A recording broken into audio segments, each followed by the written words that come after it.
ប្រិមត្តជនឥឡូវសមត្ថកិច្ចបានធ្វើការបញ្ជូនខ្លួនរបស់ក្រុមប្រាប្រាំពើងសារចំនួន5នាក់មកអធិការឋាននគរបាលខណ្ឌរសីកែវឲ្យប្រិមត្តជនបន្តបងប្អូន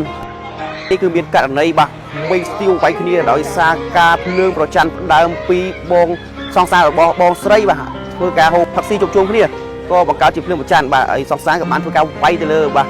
បងសង្សារស្រីនេះក៏បានធ្វើការទៅលើបងប្រុសជាសង្សាររបស់ខ្លួនវិញឡើងផ្អើលតែម្ដងបាទប្រិមត្តជននៅភូមិសាមគ្គីសកានរសីកែវរាជធានីភ្នំពេញបាទមានការប្រច័ណ្ឌទៅលើសង្សារស្រីបាទសង្សារប្រុសបានធ្វើការបាទហើយវិញនៅក្នុងវងផឹកស៊ីតែម្ដងឥឡូវនេះកម្លាំងសមត្ថកិច្ចរបស់អធិការឋាននគរបាលខណ្ឌរសីកែវធ្វើការឃាត់ខ្លួនបាន5នាក់ហើយជនបញ្ជូនមកប៉ុស្តិ៍បាទបន្ទាប់ពីមានការភ្ញាក់ផ្អើលនៅលើបណ្ដាញសង្គមឃើញមានយុវជនមួយក្រុមបានធ្វើការវាយតប់គ្នាបាទនៅ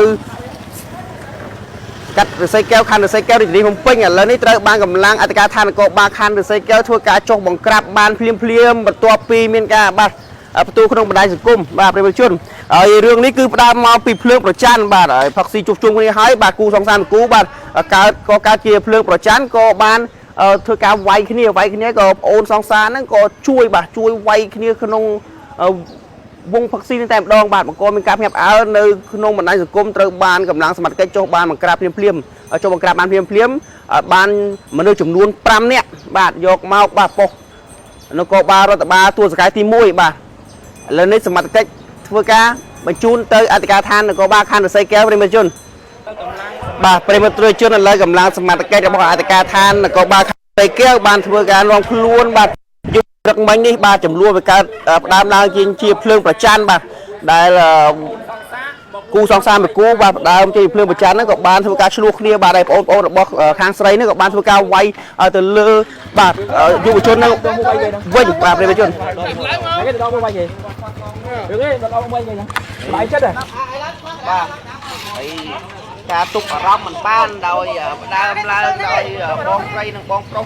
មានការឆ្លោះគ្នាបន្ទាប់ពីធ្វើការផឹកស៊ីរួចរាល់ហើយបាទដល់តែប្រហែលថ្ងៃទៀតចូលឆ្នាំហើយបាទអត់ព្រមអត់ទុកដើរលេងចូលឆ្នាំនឹងគេសិនអត់ឥឡូវនេះត្រូវបានអធិការឋាននគរបាលខណ្ឌរសីកែវបាទធ្វើការខកខ្លួនបាទនៅបន្តប្រទេសធីទៅសាលាដំបូងរាជធានីភ្នំពេញដើម្បីបាទចាត់ការតាមប្រទេសធីបាទ5នាក់គូរងសាំងរត់បាត់ហើយអត់ទាន់ឃើញទេបាទអត់ទាន់ធ្វើការខកខ្លួនបានទៀតប្រជាជនហើយបាទទៅ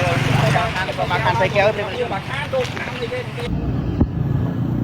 បាទឡើយសមត្ថកិច្ចធ្វើការបញ្ជូនខ្លួនមកដល់អធិការឋាននគរបាលខណ្ឌរសីកែវឲ្យប្រជាជន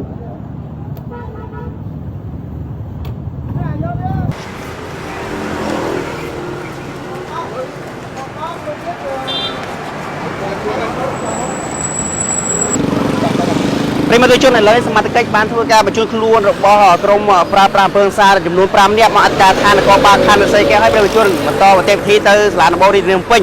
ដើម្បីចាត់ការតាមនីតិវិធីចំពោះករណីហិង្សាតាមដោយភ្លើងប្រច័ណ្ឌប្រិមត្ត